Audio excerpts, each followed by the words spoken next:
Bismillahirrahmanirrahim. Assalamualaikum warahmatullahi wabarakatuh. Nah, ini saya Andra Maulana Purbaya dengan NIM 120 2184 269. Saya akan mempresentasikan mata kuliah APSI tentang menyempurnakan model class design. Oke.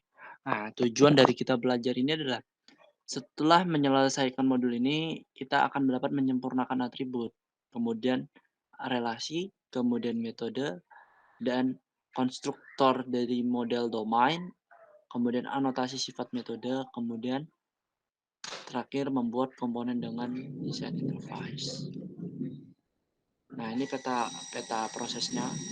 Peta prosesnya kurang lebih mirip dengan modul sebelumnya. Saya lupa, kok nggak salah ada di modul 11 kurang lebih ya, 11 atau 12 lupa. Nah, kemudian menyempurnakan atribut dari metode dari model domain.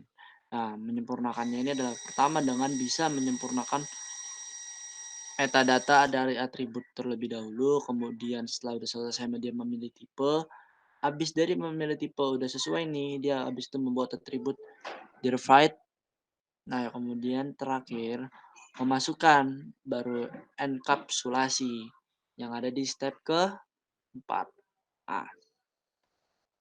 Nah, setelah menyempurnakan atribut metadata, deklarasi dari UML class ini termasuk terjadi dari berapa? Yaitu ada nama, ada visibilitas, ada tipe multiplicitas, kemudian ada nilai awal atau constraint. Nah, constraint itu apa sih? Yaitu salah satu yang dapat diubah, ditambahkan, atau dibekukan. Nah, menyempurnakan atribut metadata sama yang seperti tadi. Nah, ini ada desain. Desain awal nih, kita akan isi first name dengan string sebagai apa? Frozen. Nah, habis itu kita akan isi nih last name-nya apa? Tipe datanya string dengan ini frozen. Address null. Nah, phone number artinya ini phone number akan angka. Dan dia pun sama dengan new phone number, artinya dia bisa diturunkan lebih dari satu number. Setelah didesain ini, lalu dianalisis di bagian customer sini menjadi first name, last name, address, phone number. Apa sih artinya kan? Dari desain ini apa sih? Dianalisis, oh ternyata first name dan first name gitu. Isinya tuh seperti yang ada di desain. Nah, kemudian memilih jenis data yang tepat. Nah, tadi kan jenis-jenis data udah ada tuh seperti tipe data lah ya. Ini baru jenisnya nih. Ada transparansi perwakilan, ada waktu komputasi, ada ruang komputasi. Nah, kemudian memilih jenis data yang tepat untuk atribut nomor telepon. Nah, tadi kan ada nomor telepon tuh. Untuk atribut nomor telepon, dia bisa milih apa? String, long, phone number, chat array, atau integer array. Nah, kemudian membuat atribut turunan. Dalam analisis Anda mungkin memiliki atribut yang Anda tahu lebih stabil. Contohnya adalah kanonik adalah perhitungan usia seseorang dari tanggal lahirnya. Nah, artinya kan adalah age di sini analisisnya. Berarti dia akan mencari age di sini. Nah, artinya di desain ditambahkan date of birth, kapan dia lahir, ya kan, untuk diakumulasi menjadi age di analisis. Kemudian menerapkan enkapsulasi. Nah, enkapsulasi ini yang tadi sempat kita bahas, ada di poin nomor 4 di slide sebelumnya. Slide kedua atau ketiga. Untuk menerapkan enkapsulasi itu ada langkah-langkah. Jadi walaupun enkapsulasi itu ada di poin keempat, tapi untuk menentukan enkapsulasi itu sendiri menjadi 3 langkah. Artinya untuk menuju ke poin 4 kita harus menerapkan 3 langkah terlebih dahulu. Nah, ini jadikan semua atribut menjadi pribadi. Apa sih pribadi? Yang tadi tipe tadi nih, visibilitas. Kemudian tambahkan metode pengakses publik untuk semua atribut yang dibaca. Nah, dia apakah public ataukah private dan lain-lain. Nah, kemudian tambahkan metode mau terpublik atau semua atribut yang dapat ditulis. Nah, tidak beku seperti tadi. Kemudian contoh. Nah, ini kan langkah-langkahnya nih. Poin keempat tadi finishing. Langkah-langkahnya kan 3. Nah, ini kalau udah jadi seperti apa sih ini contohnya? Ada get setter, ada get, ada akses source-nya adalah dia mendapatkan get first name, dia mengambil OTP-nya string tadi seperti tadi get last name, kemudian get header, phone number, integer. Nah, berarti tipe data yang dipilih tadi dari phone number adalah integer untuk mengisi phone number. Set store-nya set headers dan setting kan, di setting headers-nya set phone number, di set dulu phone number-nya untuk mendapatkan get. Memperbaiki hubungan kelas. Nah, artinya setelah tadi dijelaskan ada hubungannya nih antar kelas. Apa sih? Tidak ada perbedaan yang jelas antara analisis dan desain, terutama dalam hal pemodelan asosiasi kelas. Asosiasi kan itu adalah gabungan, perkumpulan artinya kan. Nah, ini perkumpulan ini harus diperbaiki. Dengan apa? Desain biasanya membahas perincian ini nih, jenis. Nah, jenis ini kan dibagi menjadi 3, ada asosiasi, agregasi, dan komposisi. Nah, kemudian ada arah traversal atau disebut juga navigasi yang seperti tadi. Nah, asosiasi yang memenuhi syarat. Artinya untuk menuju ke asosiasi pun artinya perkumpulan ya secara kasat mata bahasa Indonesia, dia memenuhi syarat atau tidak. Ketika dia memenuhi syarat baru kita bisa memperbaiki hubungan, tapi ketika dia tidak memenuhi syarat mungkin bisa jadi tidak bisa dilakukan perbaikan dalam hubungan. Nah, menyelesaikan banyak asosiasi. Banyak asosiasi. Tujuannya adalah apa? Untuk menyelesaikan antar asosiasi. Nah, menyelesaikan kelas asosiasi. Itu. Teman-teman ada yang bisa mau ditanyakan dari slide 2 sampai 12 tadi sampai jenis hubungan ya? 12 tuh ya? Iya. Oh, maaf, untuk jenis hubungan itu ada 3. Ada 3 jenis. Gigi jenis hubungan, Gi. Oh, Daripada gue balik-balik lagi cepet. Ini masih lu nih. Nah, ada 3 jenis nih jenis hubungan. Tadi asosiasi, agregasi, dan komposisi. Hubungan ini menyeratkan bahwa objek terkait entah bagaimana terkait pada objek asli, biasanya sebagai atribut interface. Ada jenis hubungan lain, artinya setelah ada asosiasi, agregasi, komposisi, ada juga nih yang lain, yaitu ketergantungan, yang menyatakan bahwa suatu objek menggunakan objek lain. Artinya ketika objek ini ada atau tidak ada, maka bawahannya turunannya nggak bisa ada, nggak bisa muncul. Untuk melakukan beberapa pekerjaan, contohnya kan. Jadi misalnya pada saat kita melakukan pekerjaan itu, kita mau bawa mobil, kita nggak bisa bawa mobil kalau nggak ada mobilnya, gitulah kurang lebih. Mungkin itu aja. Ada yang mau ditanyakan oleh kawan-kawan?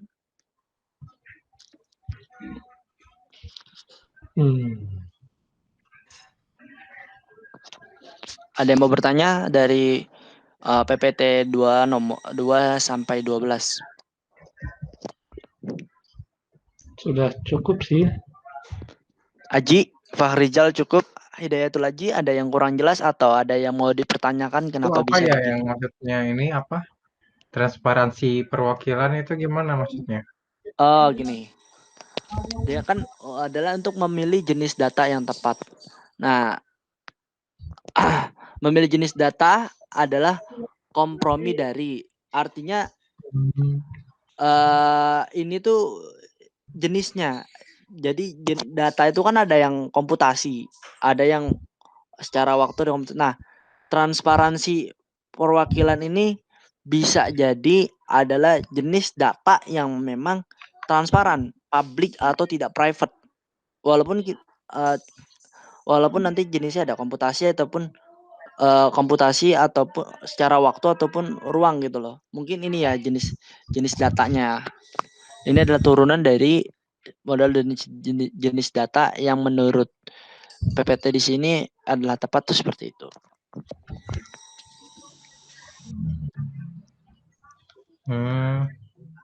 Kurang puas ya? Cukup puas lah. Oh, kalau kurang puas bisa ditanyakan oleh dosen yang bersangkutan mungkin. Mungkin Pak Rijal ingin bertanya. Sudah jelas sih untuk saat ini.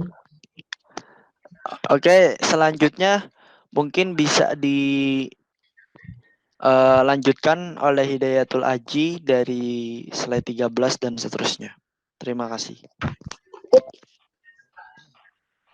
Oke, perkenalkan nama saya Hidayatul Aji. Saya akan melanjutkan presentasi dari Andre Maulana Purbaya.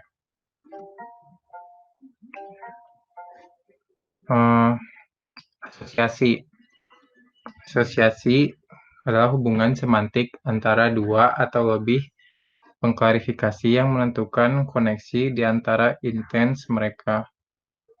Contohnya bisa dilihat pada gambar berikut, ada analisis, terus customer survey, customer ke survei. Nah, selanjutnya agregasi, suatu bentuk khusus dari asosiasi yang menentukan hubungan seluruh bagian antara agregat, keseluruhan, dan bagian komponen. Bisa dilihat pada gambar berikut, ada reservation room, full room reservation. Kemudian komposisi merupakan suatu bentuk agregasi yang mengharuskan turunan bagian dimasukkan paling banyak satu komposit pada satu waktu, dan bahwa objek komposit bertanggung jawab atas pembuatan dan penghancuran bagian-bagian. Contohnya bisa dilihat pada gambar berikut ini. Kemudian navigasi. Panel navigasi menunjukkan arah traversal objek pada runtime. Untuk contohnya bisa dilihat pada gambar ini. Kemudian navigasi, terkadang dalam analisis Anda tidak tahu ke mana arah perangkat lunak, perlu bernavigasi asosiasi. Masalah ini harus diselesaikan dalam desain. Ini contohnya.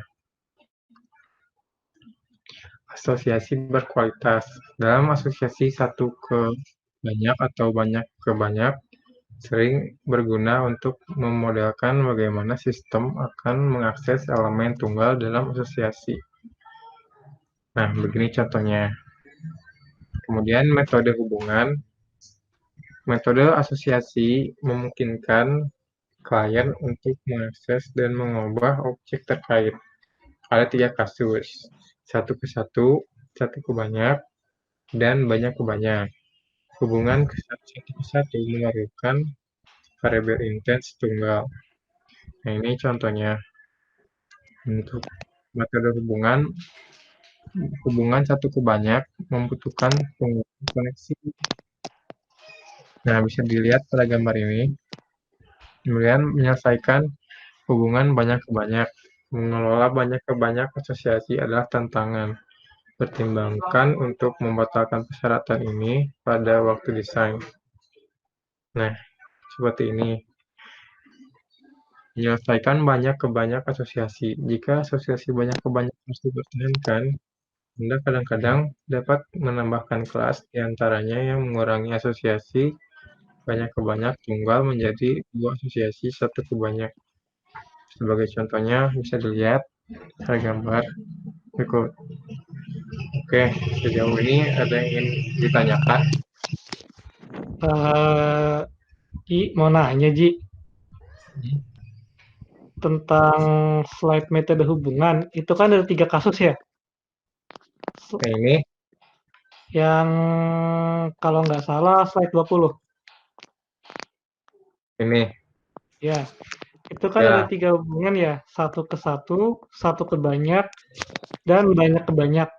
Itu perbedaan dari 3 itu apa aja ya, Ji? Maksudnya perbedaan satu ke satu ke banyak, dan banyak ke banyak itu perbedaannya apa ya, Ji? Oh iya, kalau satu ke satu, misalnya antara pelajar atau mahasiswa dengan contohnya tuh dengan NIM-nya kan cuma satu tuh.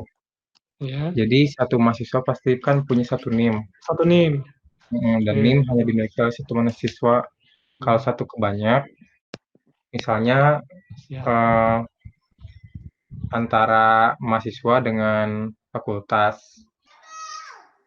Kan fakultas kan mahasiswa hanya bisa memiliki satu fakultas. Nah, sedangkan kan mahasiswa memiliki satu fakultas, sedangkan fakultas memiliki banyak mahasiswa. Oh, Efeknya jadi banyak. mahasiswa seperti mahasiswa kuliah di fakultas dan fakultas itu memiliki banyak mahasiswa seperti itu kali ya. Ya, begitu. Oh, Berarti siap. dia ini seperti ini ya, tipe apa? Tipe data one to one atau one to many ya? Kayak Ya, yang yang ada di basis data ya, yang dibahas di ya, basis data. Oke. mulai banyak ke banyak. Nah, itu kayak contohnya apa? Oh iya, kayak ini apa? Kayak pegawai dan perusahaan. Oh iya iya. Oh iya iya, ngerti ngerti ngerti ngerti. Pegawai kan bisa memiliki kayak bisa masuk ke berbagai perusahaan nih. Sementara Perusahaan juga bisa memiliki banyak pegawai gitu. pegawai, oh iya iya. Ya, terpuaskan. Terima kasih. Nah, iya. Tidak, apakah ada pertanyaan lagi? Tidak, Saudara Haji, saya kira sudah cukup. Oke, kita dilanjutkan presentasinya oleh Pak Rijal. Oke, Assalamualaikum warahmatullahi wabarakatuh. Di sini saya akan melanjutkan presentasi dari teman saya, Hidayatul Aji. Di sini saya akan menyelesaikan kelas asosiasi. Kelas asosiasi hanya bisa ada dalam model analisis. Itu harus diselesaikan menjadi kelas yang dapat diprogram di desain. Contohnya seperti di diagram ini ada analisis game dan tim dan lain-lainnya. Menyelesaikan kelas asosiasi atau kelas asosiasi dapat ditempatkan di antara dua kelas utama seperti ini, misalkan di tim score yang isinya skor INT dan for 8 boolean. Ini adalah kelas asosiasi, bisa dilihat dari garis-garisnya ini putus-putus, itu merupakan kelas asosiasi. Metode penyempurnaan. Metode identifikasi selama alur kerja berikut. Analisis CRC yang menentukan tanggung jawab, analisis robustness yang mengidentifikasi metode dalam kelas layanan, desain yang mengidentifikasi metode asesor dan mutator untuk atribut dan asosiasi. Jenis metode lain, di sini ada 3, yaitu ada manajemen objek, menguji unit, pemulihan inverse, dan operasi gratis. Bisa dilihat sendiri ini diagramnya, yaitu ada syntax, visibility name, parent type, dan lain-lainnya. Seperti ini nih diagramnya. Ada resolve sama refines. Anotasi metode perilaku. Anotasi UML dapat dilampirkan ke setiap metode untuk mendokumentasikan perilaku metode. Seperti di diagram ini, ada VAC actuate color true, dan ini ada do entry action, yaitu memasukkan aksinya atau melakukan entry aksi. Mendeklarasikan konstruktor. Konstruktor menginisialisasikan objek dan sintaks yang mirip dengan metode. Seperti ini. Di sini ada konstruktor, ini mirip-mirip seperti mata kuliah OOP. Di sini ada konstruktor, public customer, F name, string, L name, string, dan seterusnya. Meninjau kopling. Idealnya, model Anda harus memiliki kopling terendah sambil mempertahankan FRS dan NFRS-nya. Seperti contoh di diagram ini. Kalau very high coupling, mungkin bisa dilihat arahnya bolak-balik, sementara low coupling arahnya hanya satu arah. Meninjau kohesi. Idealnya, model Anda harus memiliki kohesi tertinggi. Seperti contoh di diagram ini.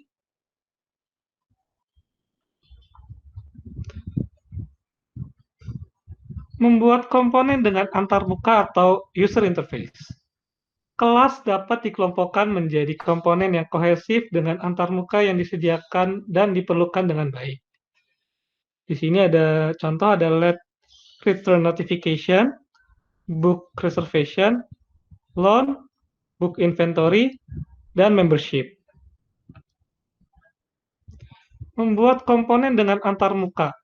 Panah ketergantungan tidak diperlukan jika Anda menggunakan notasi antarmuka yang diperlukan, namun Anda dapat menunjukkan panah, seperti contoh berikut ini.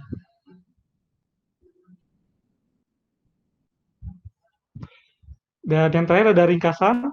Selama alur kerja desain, Anda harus memperbaiki model domain untuk mencerminkan paradigma implementasi. Modul ini menjelaskan cara memperbaiki fitur-fitur model domain berikut. Contoh seperti atribut, hubungan, metode, konstruktor, dan perilaku metode. Dalam tanda kurung, dengan menggunakan anotasi. Kelas harus ditinjau untuk memastikan bahwa mereka mempertahankan kohesi tinggi dan kopling rendah. Kelas dapat dikelompokkan menjadi komponen kohesi dengan antarmuka yang terdefinisi dengan baik. Sekian dari saya, kurang lebih mohon maaf. Saya akhiri, wassalamualaikum warahmatullahi wabarakatuh. Dan ada pertanyaan? Oke, di sini kan dijelasin nih. Jika asosiasi banyak harus dipertahankan. Anda kadang-kadang dapat menambahkan kelas diantaranya yang mengurangi asosiasi banyak sebagai berikut. Nah, artinya banyak ini kan adalah ada car, person, atau ownership. Nah, maksudnya dari kata dipertahankan ini itu apa ya? Dipertahankan itu maksudnya lebih kemana gitu? Kalau melihat dari alur diagramnya ini. Kalau menurut saya yang saya tangkap ya, mungkin di sini jika asosiasi banyak harus dipertahankan, jadi kita harus menambahkan kalau misalkan ini person car. Jadi kalau yang saya tangkap, jadi kita harus menambahkan sebuah kelas kelas yang jadi perantara antara person dan car. Jadi ini menurut saya ini harus dipertahankan. Jadi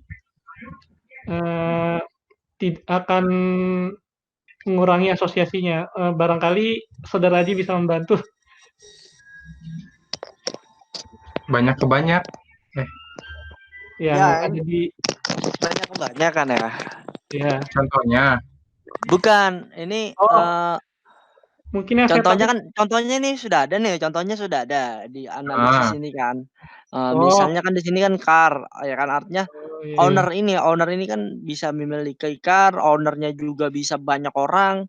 Tapi yang menjadi pertanyaan di sini adalah jika asosiasi banyak harus dipertahankan. Anda kadang-kadang dapat menambahkan kelas diantaranya, artinya yang dipertahankan itu apa gitu loh. Yang dipertahankan diagram awal ini kan sebelum adanya kelas ownership, sebelum adanya si ownership ini semuanya adalah banyak ke banyak. Jadi setelah ditambahkan si ownership itu menjadi satu ke banyak, jadi menjadi dua asosiasi satu ke banyak. Dan itu harus dipertahankan apanya? Si diagram ini. Jadi kita tidak perlu mengubah diagramnya, hanya menambahkan asosiasinya aja. Oh begitu. Berarti misalnya di sini kan yang berhubungan menjadi banyak itu kan ada ownership itu yang bisa berhubungan, dia punya mobil, dia punya orang. Berarti ownernya dipertahankan, tapi car-nya bisa diperbanyak, orangnya bisa diperbanyak, ataupun yang terdapat di car-nya, misalnya kaca spion atau kaca mobil itu bisa diperbanyak, tetapi bisa mempertahankan owner.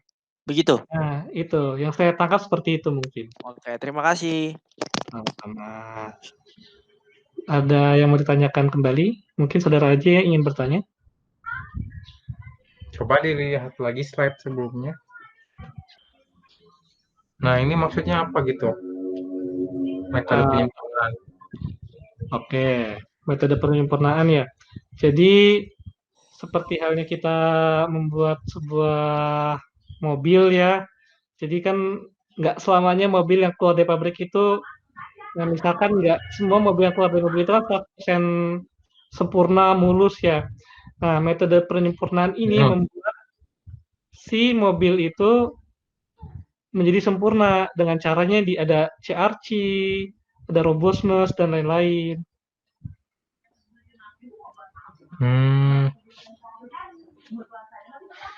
Oke lah, cukup. Oke. Oke, Dre, tutup Dre. Oke. Ini dari saya, kurang lebihnya mohon maaf. Wabillahi taufiq wal hidayah. Wassalamualaikum warahmatullahi wabarakatuh.